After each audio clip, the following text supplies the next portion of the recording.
கடவுளுடன் காலை வணக்கம். புனித லூக்கா எழுதிய நற்செய்தி 5ஆம் அதிகாரம் 33 முதல் 39 வரை உள்ள இறைவார்த்தைகள். அக்காலத்தில் பரிசேயரும் மறைநூல் அறிஞரும் இயேசுவை நோக்கி, யோவானுடைய சீடர்கள் அடிக்கடி நோன்பு இருந்து மன்றாடி வருகிறார்கள், பரிசேயரின் சீடரும் அவ்வாறே செய்கின்றனர், உம்முடைய சீடரோ உண்பதும் குடிப்பதுமாக இருக்கின்றனரே என்றார்கள். இயேசு அவர்களை நோக்கி, மணமகன் மண விருந்தினர்களோடு இருக்கும் வரை அவர்களை நோன்பிருக்க செய்யலாமா?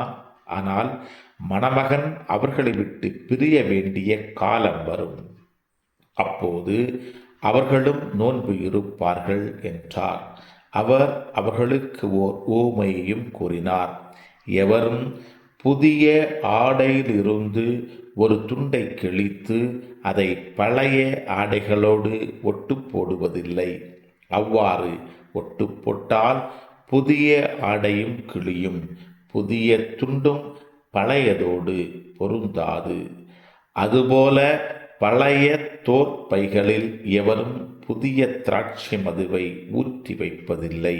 ஊற்றி வைத்தால் புதிய மது தோற்பைகளை வெடிக்கச் செய்யும், மதுவும் சிந்திப்போகும், தோற்பைகளும் பாழாகும்.